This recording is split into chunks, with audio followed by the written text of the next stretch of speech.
Hi everyone, in today's video I'm going to do a 9-piece treat holder holding Hershey Nuggets.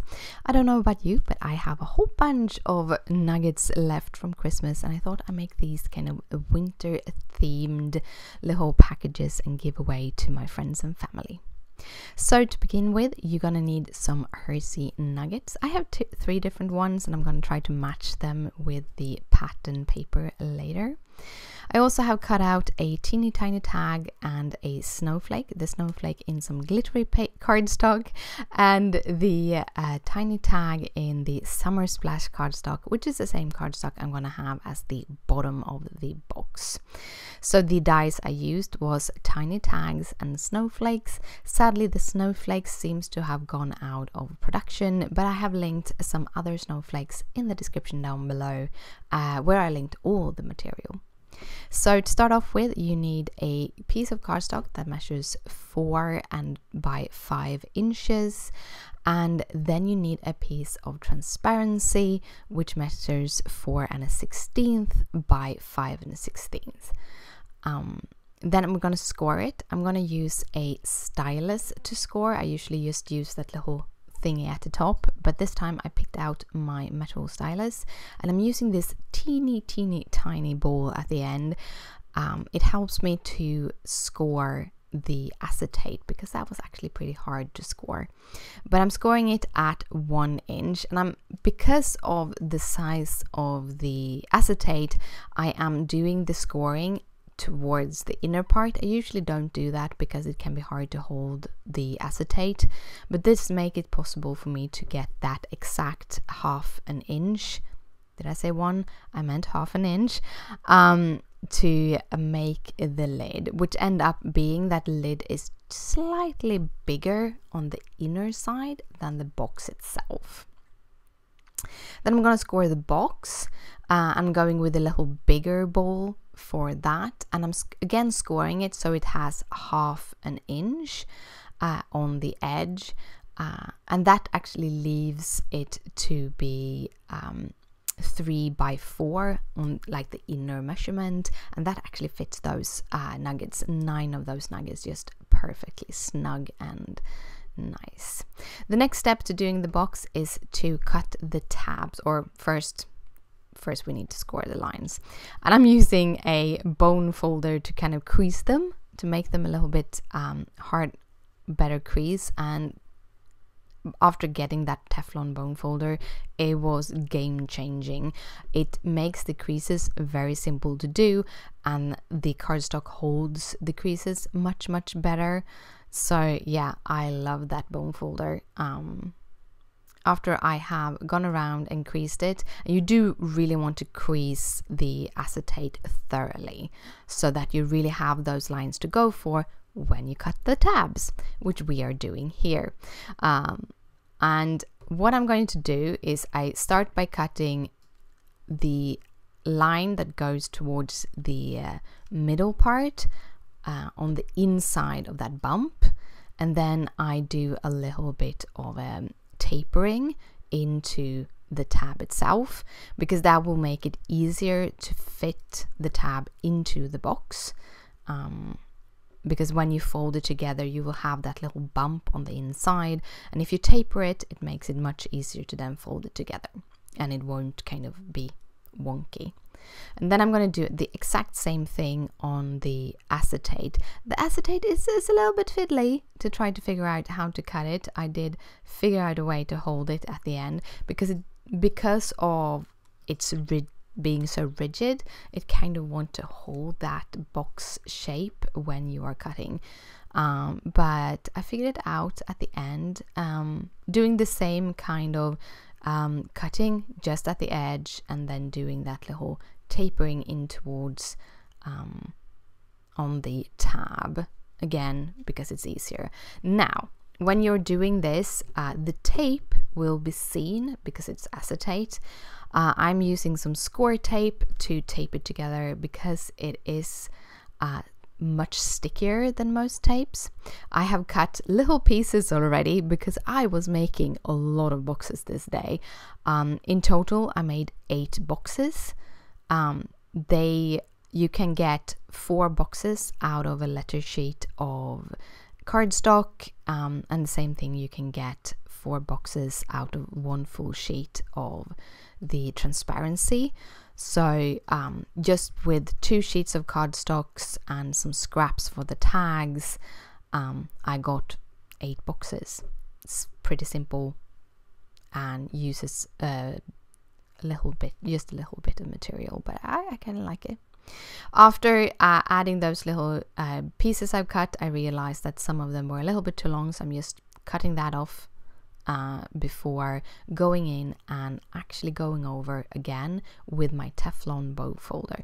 This is another tip. When you have double-sided tape, if you go over and kind of burnish the tape before you remove that little plastic, you will have a much easier time to remove the extra tape paper or plastic sheet or what it is, because the stickiness will stick harder to the material than to that little piece of tape or paper piece.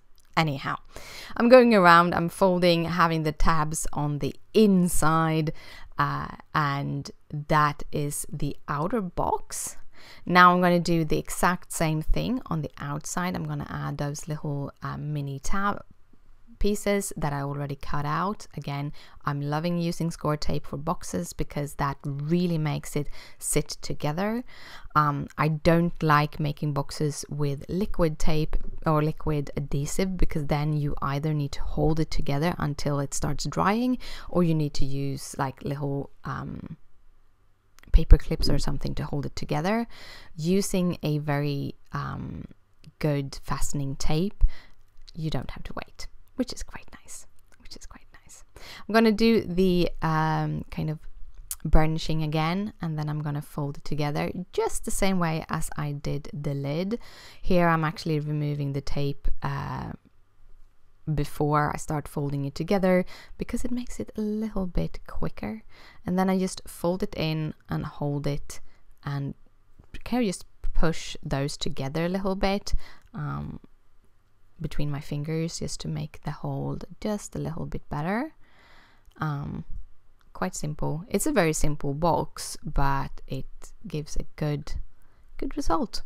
Yeah, so that's the box. Now we have finished off the box, and as you see, the plastic lid fits like a glove when you add that little 1/16 of an inch extra on the width of the material.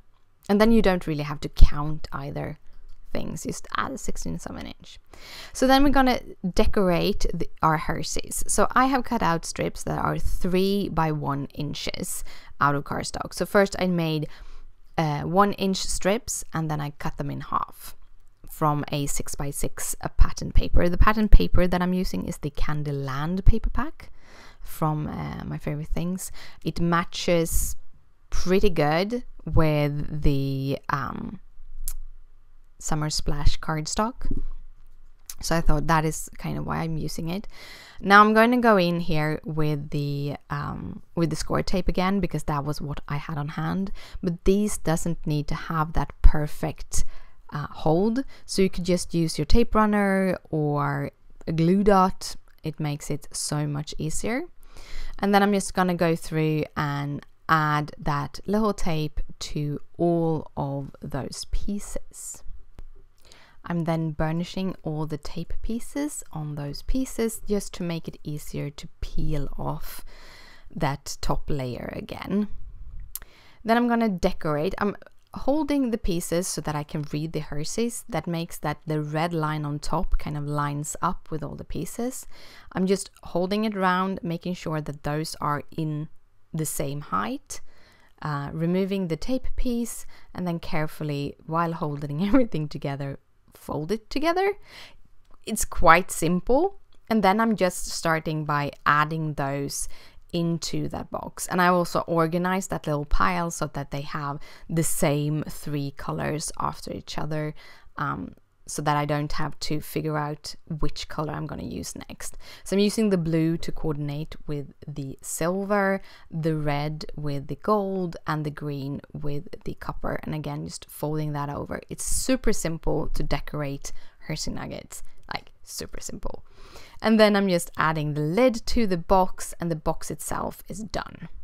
For the last couple of things, I'm going to use some ribbon. This is a ribbon that I got from my sister years ago, but I tried to find similar ones for you if you want something specific. However, you can use any ribbon you have at home.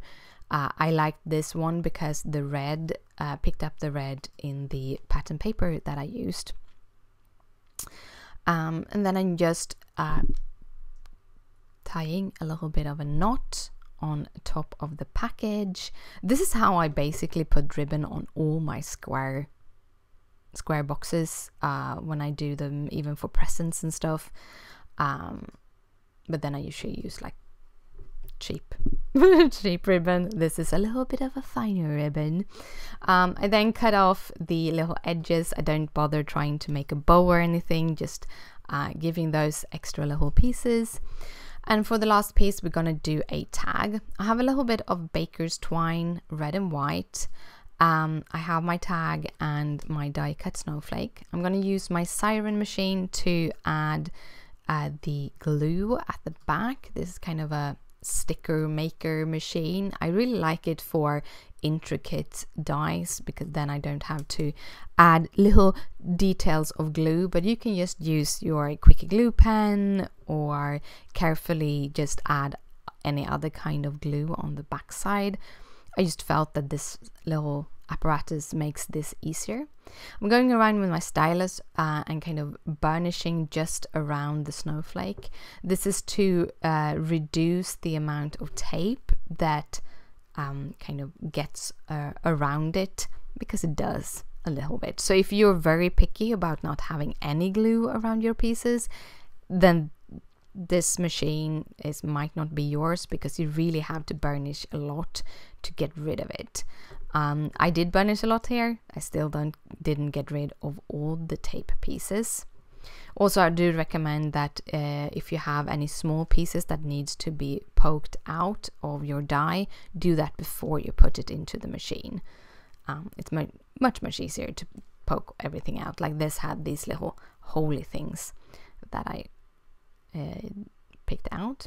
Carefully peel that out, and now it's a sticker. So I just stick it down onto my little tiny tag and use my scissors to cut off anything that is sticking out.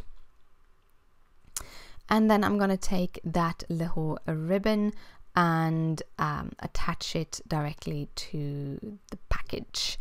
You could add a little note on the back side of those teeny tiny tags. That was what I did when I finished off my boxes and gave them to my friends and my family. Then I'm just gonna do a double knot here, or a knot with the double threads to fasten the tag onto my package, and then the box is done. I hoped you liked this video. If you do, please thumbs it up. It means a lot to me. If you have any questions, comments, anything, there is a comment section in the description, or underneath the description.